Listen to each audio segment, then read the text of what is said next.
What's up, mamas? I'm Rebecca. You're watching the Reseller Mom Show. Thank you for joining me today for another exciting edition of Momversations, Reseller Momversations. And today I'm so excited to have Jessica here with me.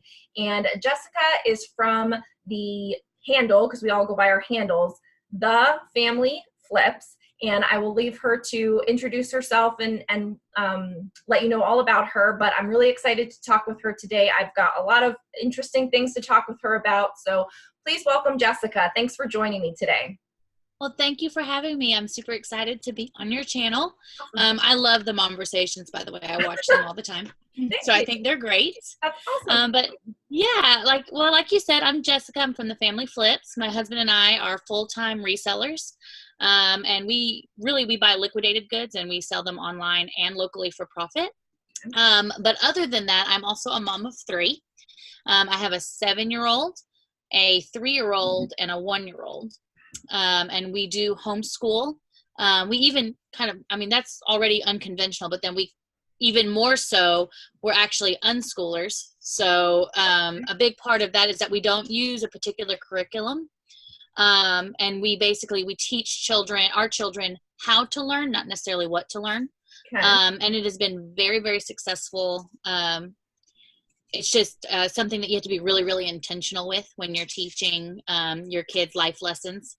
And then I also teach at a homeschool co-op that I'm a part of. And that's a lot of fun as well. So it's just a lot to balance. A lot of stuff to balance. I bet. Well, thank you, for being on and for sharing all of that. There's like a lot of things. Like I said, I really try with Momversations to have moms of all sorts of walks of life, kids of different ages, different situations of, how they resell, whether it's full-time or, hey, Joe. Hi. We're all working. Oh, that's good. No, that's awesome. Love that. It's like live activity going on. Mine's just boring pair of, I don't even know what shorts I have back there. I try to make it interesting. I like it. I think it's great. But so there's lots of things that I want to ask you about, and I think that the viewers would have questions about. So the one thing I wanted to start with, if we can, is just kind of talking about what it's like to resell with your husband.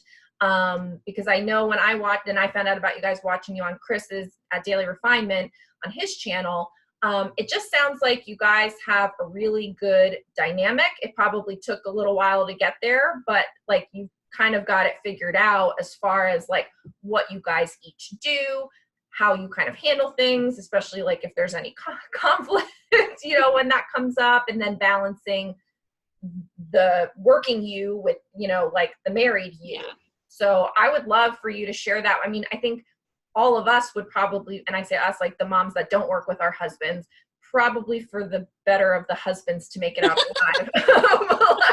like we're like, oh, that would be great if our husband worked with us. I'm like, no, because he would never want to take orders from me, and I would never want to take orders from him. Like it would never work. Like my husband and I are both alpha people.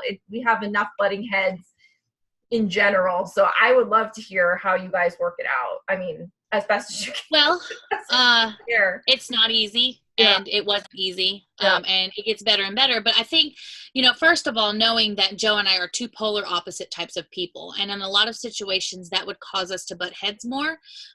But when you use proper conflict resolution and communication skills, and you're really listening to that other person, then those differences can really be an advantage. Right. Yeah.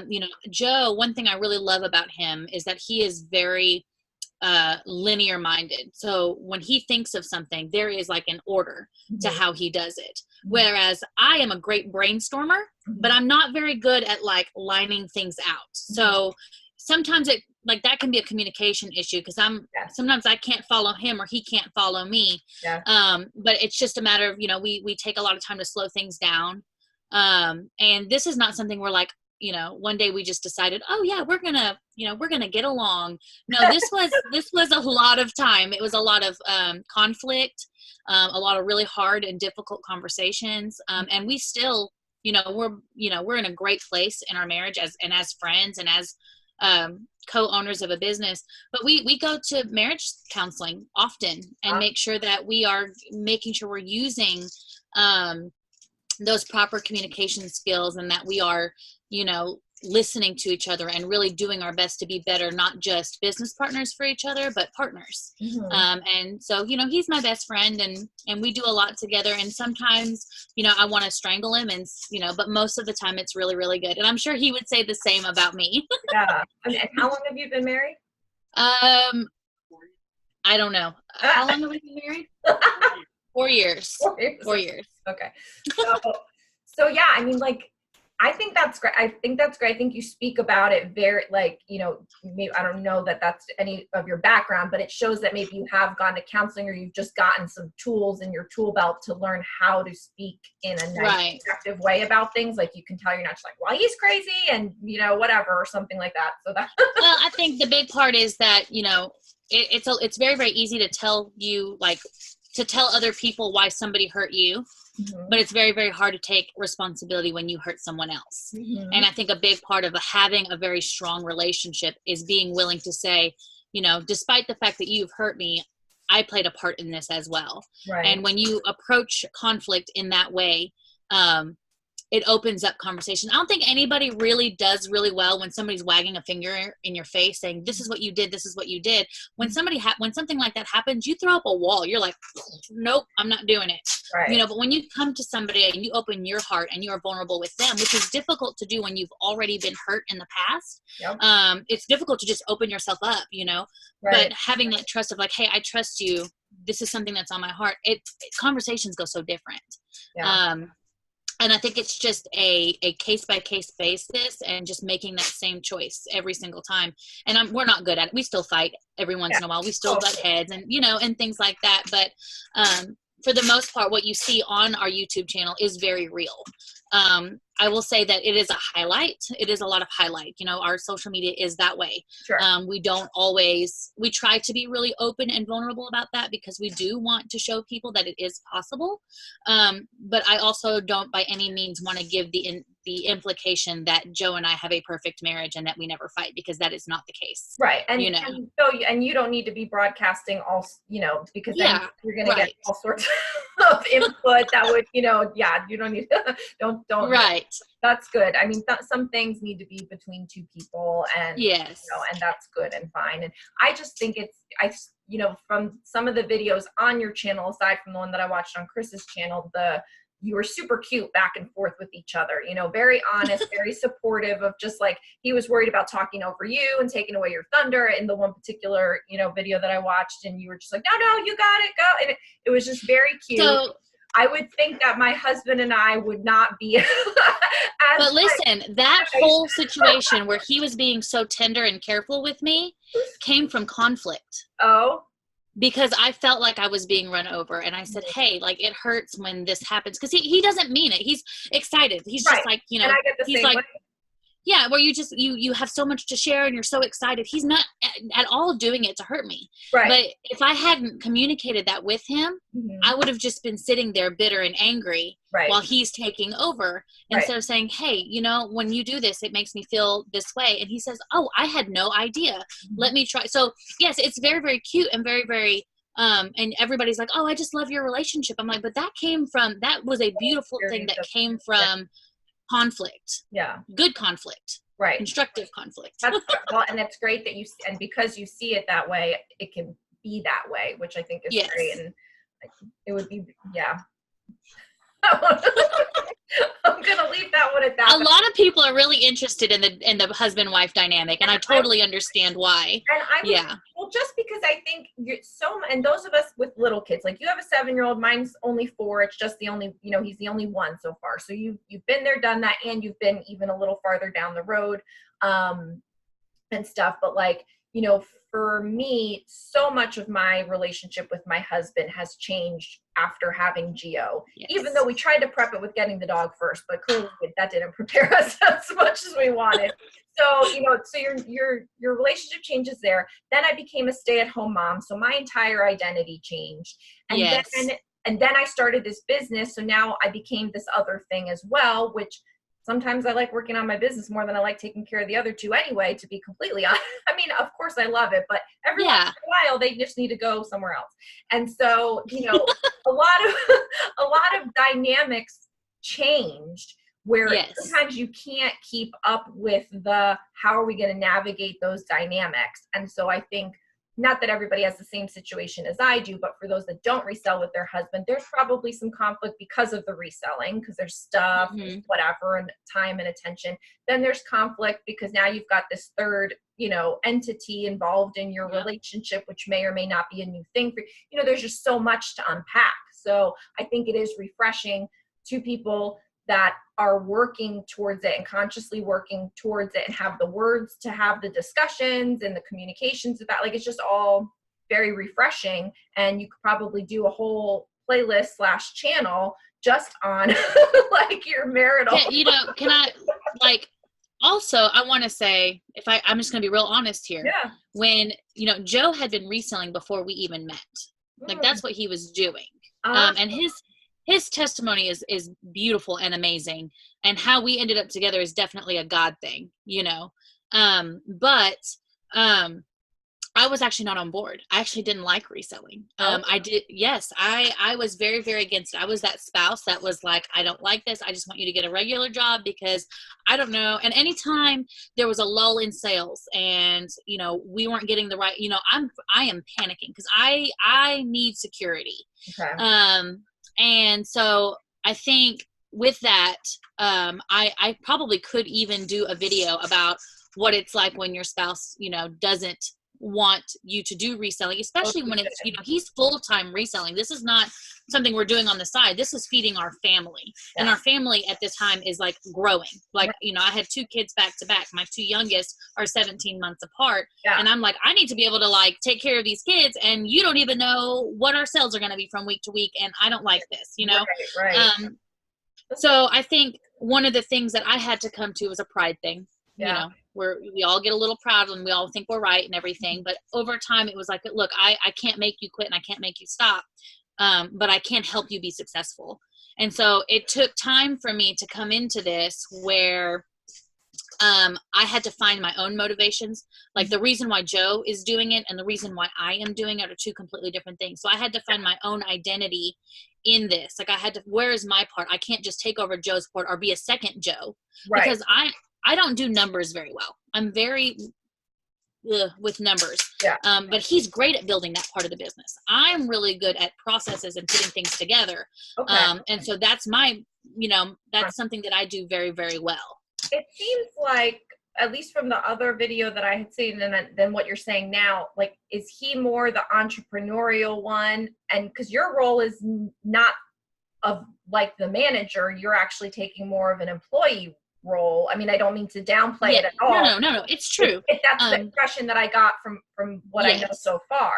So so I think if you didn't have that entrepreneurial spirit driving you to be like, if you are one of those, you know, you can't breathe, you can't turn it off. You're like, for me, I'm constantly thinking about this business as much as I'm constantly thinking about Gio's safety and, you know, all what goes on to him. I mean, I don't think about the laundry or dinner or dishes or anything like that. I could care less about those things, but I do care about my kid. I do care about my business, like, so much that it drives me.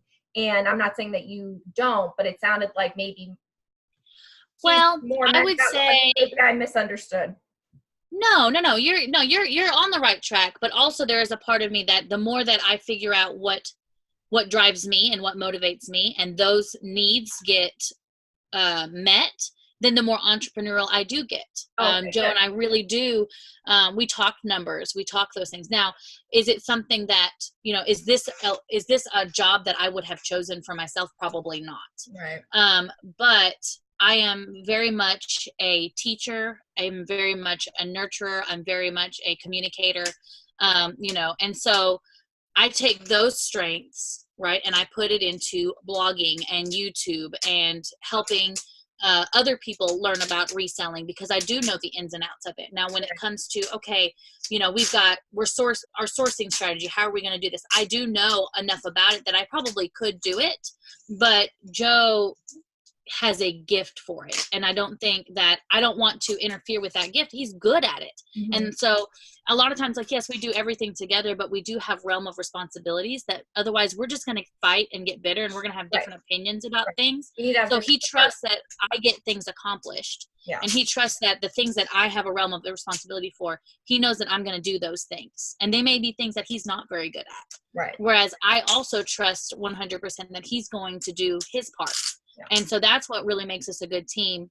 But when you ask me, like, who we're both entrepreneurial, but when you ask me who is probably more in terms of building a business, I would definitely say Joe, and I'm okay with that. I want him to be able to use what God has given him and be a stronger, better reseller and a stronger, better business builder. And how can I support him in that? Because his dream and my dream, they may be the same, but our parts in it, how we visualize our parts in it, are two completely different things. So we're not competing. Right. You know, we're holding each other up.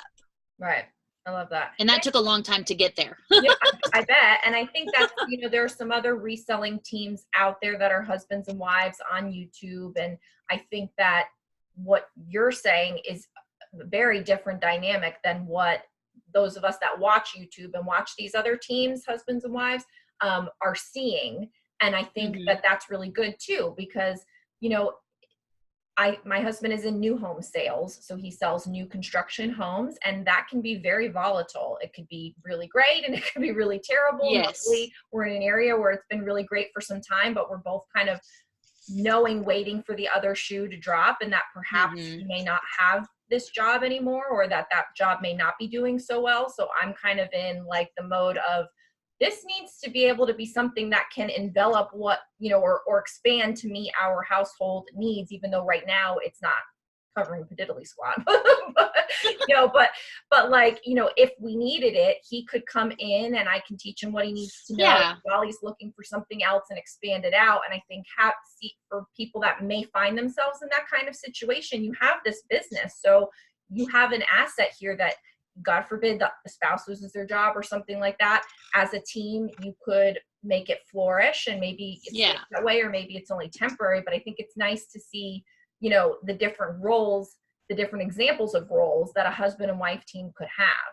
And I just thought that was very different and very refreshing, what I got from the two of you. Well, that's awesome. I wanted to highlight that again. Yeah, absolutely. The other thing I wanted to touch on, because again, I like to touch on the things that make you a little bit different than possibly the guest I had before or prior to that, or for me for that matter, is that you have another person that helps you for the kids, a nanny. Yes. And I think people would be interested to hear, what does that mean? You know, is that like, how did you come to that choice, and what does that allow you to do that's different than trying to do it all? Or, you know, not like, talk a little bit about that, because I think people think about that. I've thought about that, you know, as a way to do more with the business, do less with your, I mean, I don't know, you know, how, I'm just, you know, and I'm not in jest, but, you know, how does that work for you guys? What does that look like? Well, I think to start off, we do have a full-time assistant. Right. And I think if you've watched any of our YouTube videos, we've mentioned her many times, and she is amazing. She handles a whole part of our business for us. And she does a very great job at it. So when we get to a certain level, right. So really it was Joe and Whitney, right. Because I had the kids, I had to take care of them. We're homeschooling them. That is very, very important to us. One of the main reasons reselling was sold to me, when he was saying like, hey, let's do this as a family, was that, okay, I can spend time with my children. I can pour into them. I want to be the one that teaches them their first of everything. You know, I want to be the one that pours into them. And not to interrupt, so much that you can bring them into reselling and teach them through reselling, and about like reselling. I found that reselling is a great way to teach Gio so many things. And it's amazing if you are homeschooling, how much anything. And that's what unschooling is. I mean, we bring our kids into the reselling business, and we teach them things, you know, on how to do things. But, you know, cooking, that's math and measurements, that's science, that's all of those things. So really, you know, being really intentional, I want to be the person that does that. But when it came time, you know, we made the mistake last year of hiring to grow instead of growing and then hiring. And so we we learned the hard way. We made some mistakes. And so we ended up, we had a warehouse. We ended up closing down the warehouse. It was a very difficult thing because it was bringing in a lot of immediate money. We bought a whole truckload of Amazon small box items and found that we didn't actually have a way to move them. And in order for us to, because they weren't worth enough to ship.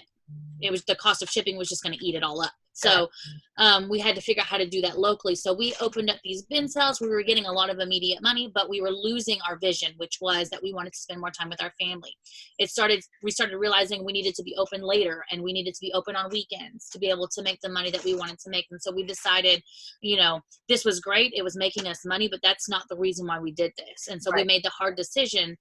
It was a very difficult decision to shut down the warehouse, and we even laid off a couple of employees in the process. And so we moved back into our home. And this is actually our garage that we fitted into I think it's like 800 square feet. So, we process pallets behind these shelves, and this is all inventory. And this is, a station that I use to prepare inventory.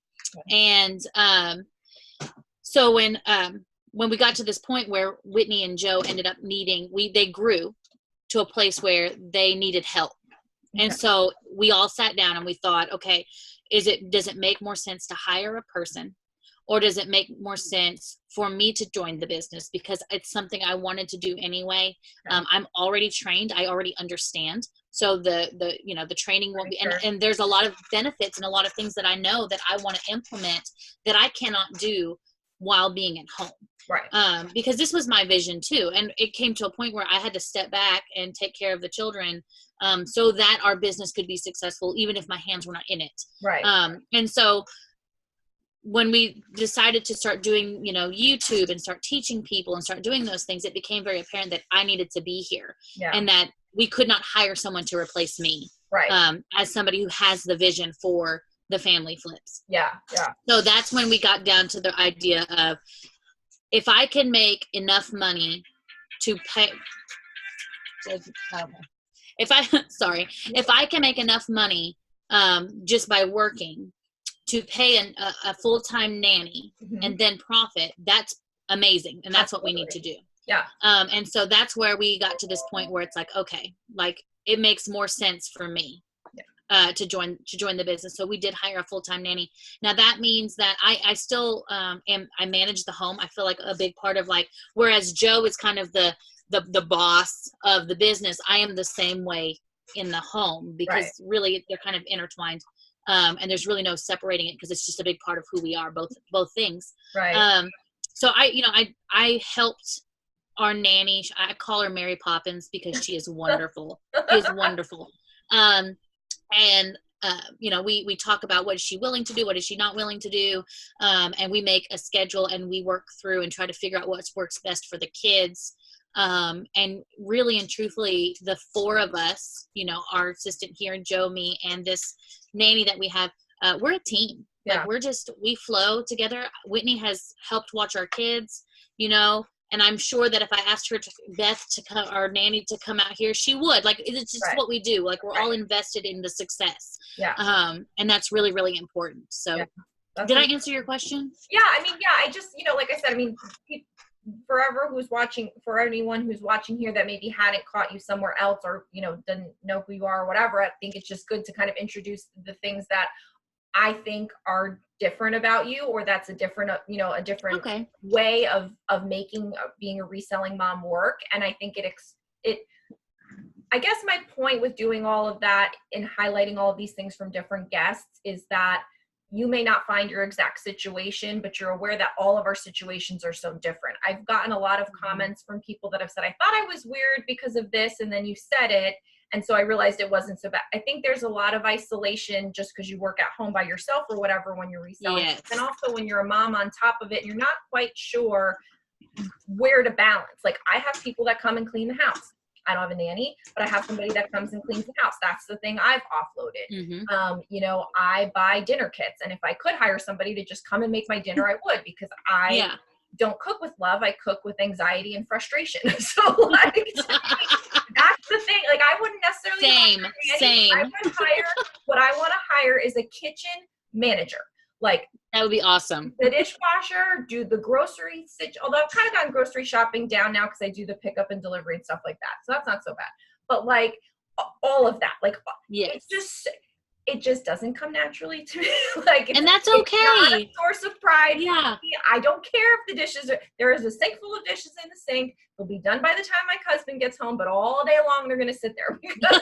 Like, so, everyone can pick and choose what they want and what they want to offload and need help with. And if a nanny, and I don't mean that that's offloading kids, because we almost hired a nanny and then we did the comparison. Then we said, okay, for me to go and work at my traditional job before I stayed home. And then that's when I came home. I don't know that I would do nanny at this point because I think Gio's so close to going to full-time school that probably it will all work itself out before then. But when you have multiple children, like, I totally like you. I think as moms, we have to do it all. Mm-hmm. And we can't struggle, and we have to show that we have it all. Yeah. But I'm like, being a parent is a full-time responsibility, and you're not offloading your kids if you need a minute. No. You know what I mean? You're not. And I think, for some people, they love to cook, so they're not going to want to do that. Like, if it's something that you're not good at and it's something that you don't like, there should be no shame in asking for help. Especially if you're willing to pay somebody to do it. It's like that's just the way that it goes. I think that a lot of times we are so hard on ourselves as a mom community, and we need to drop the stigma. That needs to stop. Like, we need to stop, judging other parents because they're doing things differently than we're doing, when really we're all so different, and we should celebrate those things. And if, absolutely. It's, and for me, hiring a nanny isn't offloading my kids or saying that, I don't want to be around my kids, but it is saying that I want to build a legacy for them. And in order for me to do that, I need to leave them for a few hours a day so that I can build something for them. Right. And I think perceptions, a lot of times, like, it's harder on us than it is on, I think, a lot of other people. Absolutely. The mom shaming thing is so real. Absolutely. So real. And I think, and like I said, we've thought of doing a nanny. We interviewed nannies, and then we came to terms with not going that direction. And for me, Gio hasn't entered the public school system. He goes to a small little private, preschool type thing. And so when we get into the public school system, we're here in Florida. And even though we're in a great area and we have A-rated schools, I've just heard horror stories of the public school system. This area. My mom was a teacher for 38 years.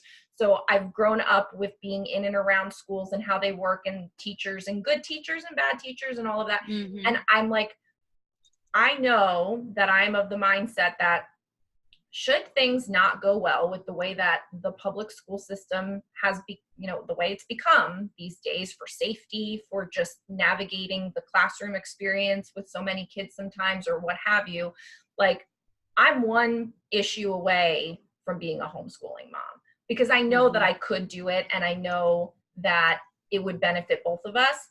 My issue is that I don't know if Gio's going to want to learn from me. Like, when we work on our, like, ABC little dauber sheets, or like, I have worksheets out the yin yang for this kid. Like, he has no idea. Like, he has no idea. But like, I have like 3rd grade workbooks already. He's 4. Like I understand. I'm the same way. But like, I want to do all this stuff with him, but he like wants nothing to do with it with me, because he thinks, I guess, that's, school is for I don't know. He just doesn't associate me with it or whatever. I don't know.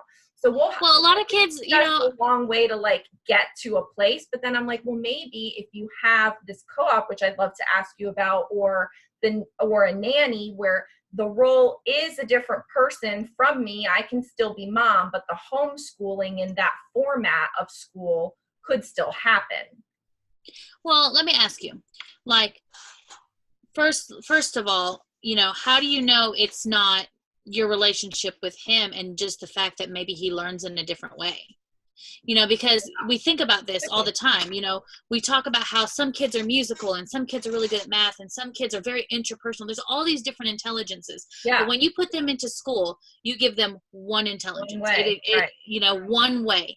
And it's the cookie cutter way. And the reason why is because the schools, and this is the unfortunate truth, is that a lot of times the public schools, they need the students to pass a test. Yeah. Oh, yeah. Because the test determines the funding. Absolutely. So it's not really about the student. Absolutely. So you've got all of these students that are being pushed into this cookie cutter mold, and a lot of them are coming out and they're not even learning anything. Right. They're just regurgitating for a test and then they're forgetting. Right. And so, a lot of times, really and truthfully, Gio is what, 4? Mm-hmm. He's 4. Oh, he'll be 4. If he was in another country, right, they wouldn't even do formal learning until 7. Oh. Because your frontal cortex isn't even fully developed to learn to read. Yet we expect our children in America to learn to read by 5. And they're actually considered behind at 5. Right. And so, that's a thing. It's like, yeah. So, that's a whole rabbit trail. It's a whole rabbit trail. But the main reason why I chose to homeschool is because I want my children to develop a love for learning. Right. Because you can learn anything under the sun. You can learn anything, but you can't learn a thing if you don't know how. Right. Right. So I'm not going to teach them what they need to know or what to learn. Mm-hmm. I'm going to teach them how to find the answers to the things, because someday I'm not going to be around. Right. And so they can't rely on me to give them all of their answers. Yeah, no, I completely agree. And I, we have some musical, his grandpas are both very musical. He stops in his tracks when he, especially any blonde singer. So it's kind of like he likes blonde and also Lady Gaga's voice, and I don't know why, but she's got a great voice, actually. I think with Tony Bennett a few years ago, and it was on around the holidays maybe, and it was on, and he just was you thought that he was watching whatever kid friendly I don't know what, something crazy for Paw Patrol or something, and he was just glued to it. So he's got something there. We try to do, a lot with music. I try to incorporate that as much as I can. I'm not musical. Is he good at math? I think it's too soon to say. Yeah. It's too soon to say. Yeah. Well, there's a correlation. I don't know how, I've read a lot of studies, with maths and mazes and things like that. They usually tend to be very musical as well, because music is math. Right. And so I'm just curious. I was just curious. I'm like, I wonder if that's the case here. But the thing is, he's very verbal, especially for a boy his age, because all I did was talk with him, and all we do is talk. And so I think that he will, it's hard to know what he really knows, because he talks a good game. For a while, that's awesome. He had me fooled, because I'm we talk about letters and, S for snake and this for this. And, everything we do is I'm always trying to incorporate things in a very goosey way, nothing super formal or whatever. And he, especially with the reselling too, what he would count my packages. We'd put labels, we'd talk about colors, items, all this stuff.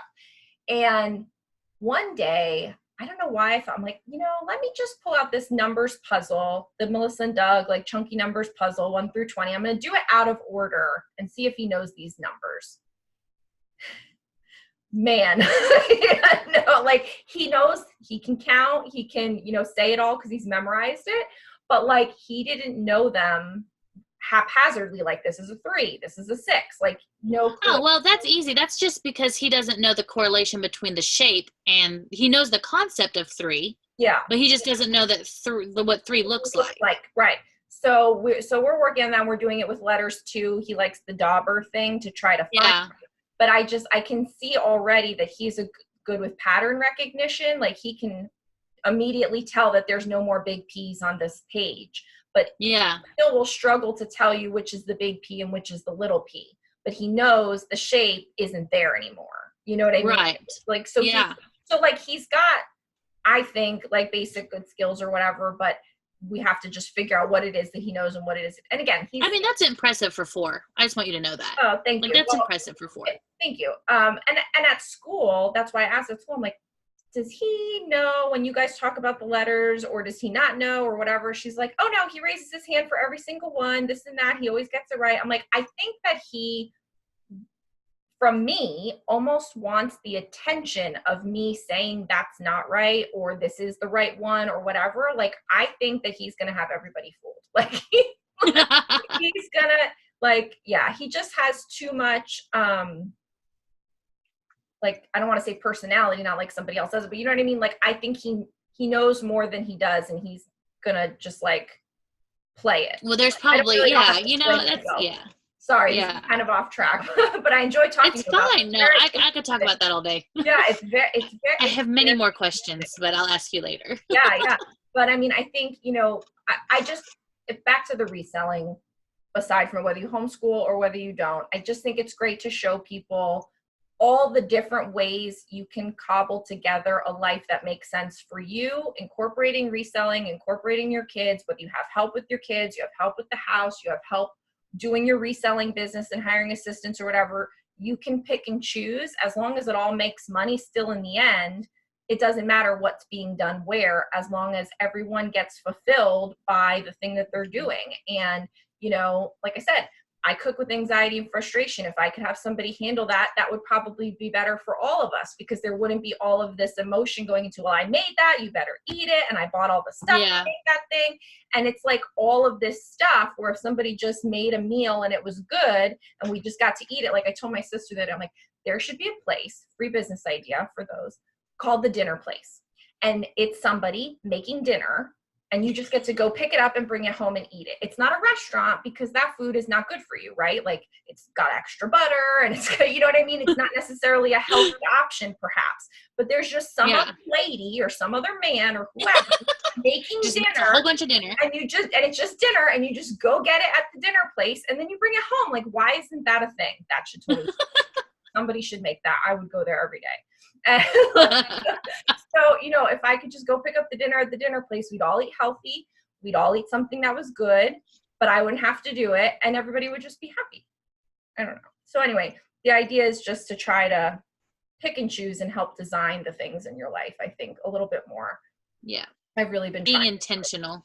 And you said that, you know, in a couple of your things, is being intentional with, you know, the video I watched was the routine or whatever.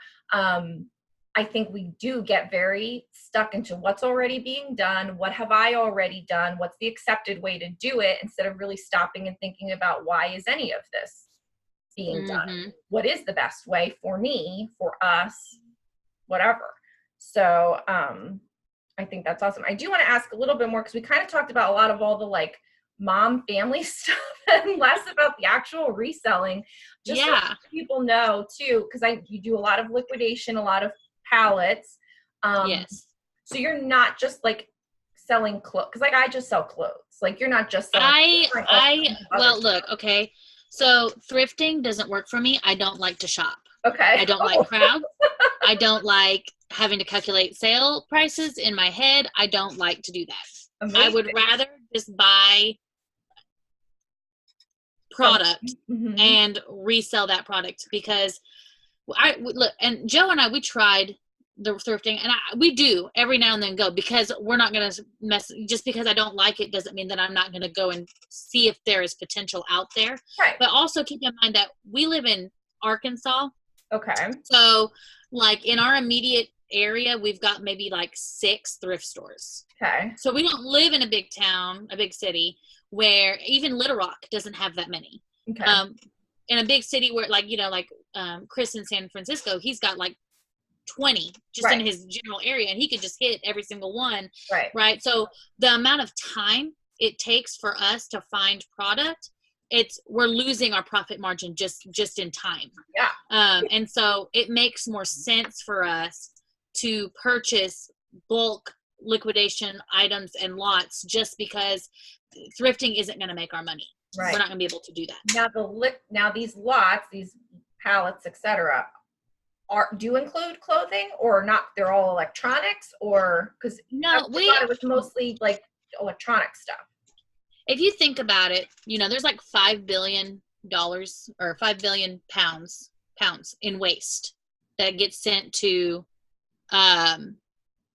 landfills. So there's like lots of returns, lots of overstock, lots of stuff. So there are pallets of clothes. There are pallets of home goods. There are pallets of consumer electronics. So it really depends on your niche. You could buy a pallet of, Target return clothes, and things like that.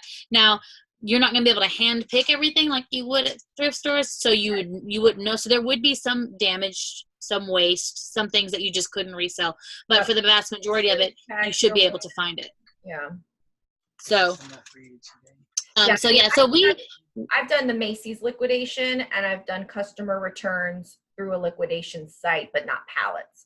But I've only ever really tried to do clothes. Like I can't wrap my brain around trying to do a non-clothing item at this point in the future, but my whole system is based on clothes. It would completely like grind everything to a halt to learn how to process a cell phone, or I don't even know. Well, a lot of it has a learning curve too. Like consumer electronics, there's a learning curve to it. Yeah. Cell phones, especially when you've got things that have like, if you think about it, cell phones, some of them are prepaid, some of them are not. Some of them have Google locks, some of them have iCloud locks, some of them can't be resold because they were this, that, or the other, So, then you've got like LCD screens and stuff like that. So like, there's a lot that goes into cell phones. Right. But then something, same thing with clothes though, that maybe would be very easy for you would be difficult for somebody else. Measurements, right. Trying to figure out like seams and describing it, things like that. Like, right. Those shorts that are behind you, I'd be like, I don't know, like some yellow flower shorts. I don't know. I wouldn't even know how to do that. But if you put, GPS and cameras in my hands, I'm like, oh yeah, I know what I could do with that. So it's like finding your niche, Yeah. Some things we do consumer electronics. That's kind of like our bread and butter. But we do like to do like, every now and then we'll buy some furniture pallets, or we love home goods. Those are fun. And we'll explore with other stuff. Like we like to try things out, and things like that. So we do a little bit of everything. How often do you purchase a pallet? Like do you do like 5 pallets a month or 1 pallet a week? Because I know you're trying to list 300 items, but obviously when you get a pallet, that's not going to necessarily translate into a certain amount of, it will translate, but it's not going to be 1 for 1. You're going to be offloading things in a different way. Right.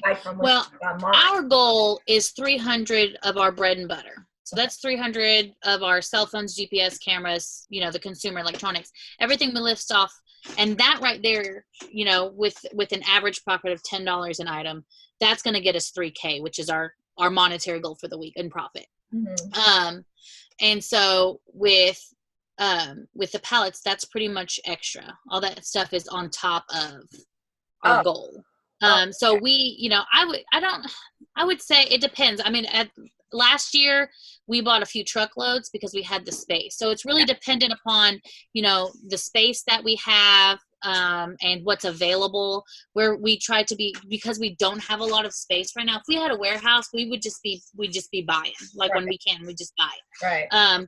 But as of right now, because we're in such a small space and there's a lot of other things going on, we have to be really, really strategic about what we buy. Yeah. So we're not going to just we're not just going to buy things. We wait, we do our research, we look for the right items, and strategically purchase those things so that we can grow our business with, reinvesting those profits. Yeah, that's good. It sounds like, and pallets and stuff is not for everyone. You have to get to a point and you have to want to deal with it. I know that, like, for me, I've only ever gotten 2 pallets delivered to my home, and both so that was the coolest thing. Like, I don't do it very often, so it's not like run of the mill for me. One was a Macy's liquidation. The other one was from another company that was it just happened to be delivered on a pallet. It wasn't a pallet of merchandise, specifically. And it was just so cool to see like this big freight. Like, you feel like you're in the big leagues when you get like a pallet delivered to your house. Like, I still feel that way. I still feel that way. I'm like, yeah. It was so cool.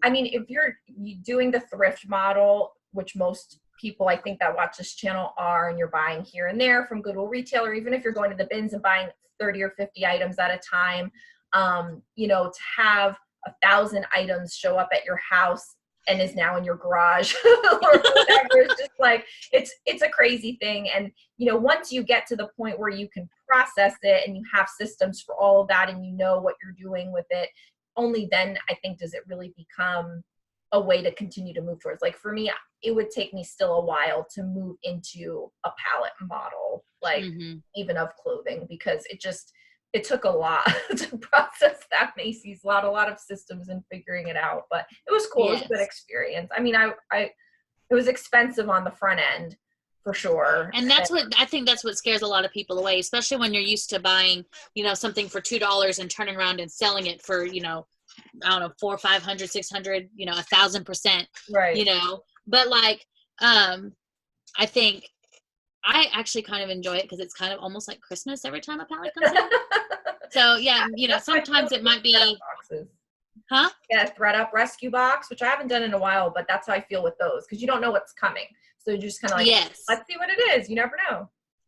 Yeah, it's a lot of fun. I when we started doing pallets and liquidation lots, reselling got a lot easier for me. Okay. I think, but what scares a lot of people away is the initial investment, because if you're used to spending just a little bit, here and there, and then making profit, right. But then having to, some pallets, that you could get, large quantities of pallets for like $10,000, like that's a lot of money. Or you could buy, a $300 pallet, but still that's a lot when you're used to only paying, getting $50 going to a thrift store and buying 50 items or 30 absolutely. items, But I mean, and in some places, like I know with the Macy's one that I looked at, or the several that are there from them, you can get things down to pretty much thrift store prices, even with the shipping. It's just the fact that you're buying them in bulk at that moment in time, that you need to have the cash flow to cover you. And you have to recognize that they're not, that's what kind of messed me up for a little while, cash flow wise, was that I didn't it wasn't like you just put 600 different thrifted items in your store in a month. You put 600 possibly multi-quantity, possibly out of season things that aren't going to sell possibly immediately. And if it's a Macy's liquidation, it's not necessarily all the best brands. It's basic bread and butter styling companies, things that people just will order them, they will sell, you'll make a profit, but it's not going to be immediate. And so you need to be willing to kind of have that. You gotta get something that's going to get you by in that span of time while you're waiting. Like a level up, not your basic. And so I will definitely do it again, but I need to save up for it. And then I'm gonna not, it's gonna be bonus listings. It's not gonna be my main listings. Now I've seen the light with it. I know how it would work in the future, but I definitely think it's cool. The thing too is that you save the time of the sourcing, but you're spending the time on the sorting. And so that's where your time is spent too, I think, because for me to figure out what to do with 1,000 items of women's clothing and what to do with it and how to process that was a lot too. So yes, that's true. Well, I'll just kind of start to wrap it up with, thoughts that you have or something that you would want people to know, or inviting them into your channel if they're not familiar with you or something like that. I don't mean to put pressure, like a tip or, a philosophy that you have about reselling and being a mom, or anything that you would want to share at this point, because I think people really enjoy hearing everyone's different perspective, and that's why they watch this series. So I would love to hear kind of what your stamp on it would be. I mean, it doesn't have to be anything like, amazingly profound. Yeah, it could just be, hey, I'm working on this right now and I think you should do that. No, I think the whole vision behind the Family Flips is not being stuck in the societal expectations of what you should be as a mom, as a reseller, as a business owner, as a lot of people, they go in and they they have this corporate job and they're super, super miserable, but they think that there's no way out. But there is. And, a lot of people think that if you're to be a successful mom, you have to wear these clothes and look like this, and your kids have to be perfect and all of this stuff. And that's just simply not the case. And I think, the biggest message that I would want to get out, from our brand, like the big thing that Joe and I want to tell people and show people, is that it's okay to be you. It's okay to be real. It's okay to chase your dreams. It's okay if your dreams aren't what your parents wanted for you. It's okay if, you know, you don't learn like everybody else learns. It's okay if your reselling business is different than everybody else. We just want to put a spin on different perspectives and challenge people to do really what are you passionate about? What do you love to do? And then encourage people to go out and do that thing. Because if there's really a true will and desire inside of you, then there is a way to do it. And it's not impossible. Yeah, no, I completely agree with that. I think that's great. And that's kind of what I was looking to you for. So I think that that's it. I mean, we all are, you're going to brand yourself, whatever it is, and people are going to take away whatever it is that they take away, despite whatever you put out or what your intention is for you to put out. But I think that that's what your intention is, and that's what we're getting from you. So I think that's great. And I would encourage people, if they haven't, you know, found you, followed you, tell them where they can find you on YouTube and Instagram. Well, our YouTube channel is The Family Flips. We also have a website, www.thefamilyflips.com. Okay. So I think those two, if you go to the website, it'll take you to the YouTube channel. The YouTube channel has a link to our website. So if you find one of them, we'll be there and you can find us there. Great. That's awesome. Well, thank you. This has been a great conversation, and I would actually, I'm always setting up my next one with each guest because we kind of zero in on something really cool that I'm like, I would love to talk just about this with you. So maybe it is about the homeschooling and, you know, what that means with reselling, or how you do it just as, you know, a side momming thing. Yeah. That doesn't necessarily have anything to do with reselling, but I'm fascinated by it. And I think that that's an area where I think people do or should have a lot of grace for themselves in being confident to do something different, because it ultimately may be what's best for your child. And that's what we all want. And it's sometimes just so hard as a parent to go there. But if you do, it will not only benefit you and make everything great, but it could give your child a chance that they would have had otherwise, perhaps. So I think that's so important. So important for these little squirts that keep living in our houses, you know. Good thing they're cute. I told you, I'm like, you know, you're smart and stuff, but right now in this moment, it's a really good thing you're good looking. Like, it's really good, because I just don't really know. Look, I went to the restroom, and my husband was eating dinner with the kids, and he gets up and he goes to put his plate in the sink, right? He's gone for 3 seconds. He turns around. My daughter's water is tipped over and pouring like a waterfall off. Everybody's plate is on the ground, and my 2 older girls are like, and then my husband is like, 3 seconds. Like, that is amazing. And I walk out, and Joe's like, I don't know what happened. And I'm like, you know, I'm not even really mad. I'm super impressed. And I also have a vague understanding of why lions eat their young. Just things can go off the rails so easily. I'm just like, this is crazy. Yeah, this is like the bloopers reel right now. But I told you, I ate some raspberries in a little bowl, and I said, throw the bowl in the sink. I said throw the bowl in the sink multiple times before. Well, I watched him, and it was in slow motion, a frisbee fling of the bowl. It didn't go in the sink. It knocked the glass, like, you know, not a mason jar, but like a glass container that was on the counter behind the sink with the dog's treats in it, off the counter, smashed on the floor. And I'm like, chill. And I like this big, you know, when anything that you don't expect happens, and I just did this big yell. So then he sees that and reacts, and he goes, ah, cry. And I'm like, of course, it's 10 minutes before my husband comes home. Dinner's I'm trying to cook it over here. And I'm like, okay, the 2, dog and child, you 2 go in the other room and sit on the couch. Don't talk to each other, and don't talk to me. And just go over there. And I cordoned off the area because now there's glass on the floor, and I can't clean up the glass because I've got the dinner on the stove, and I'm doing things with skillets, and that's stressful enough. Totally normal. You guys just sit over there, and I don't want to see you for a little while. My husband's Mama like, needs a minute. Yeah.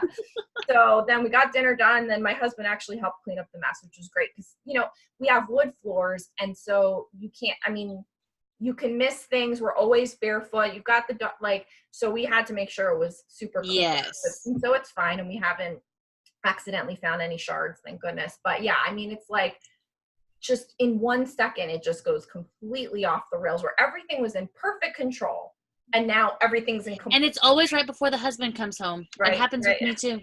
for some reason.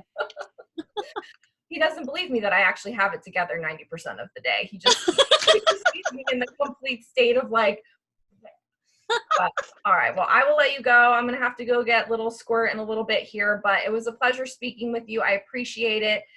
For everyone that is watching, go follow them and watch their journey and watch all of the different things that they offer to the reselling community, because I think that's the best thing that each YouTuber can do on their channel, is just offer a different voice. And that's what I love, checking out different channels for. And I hope you'll do the same.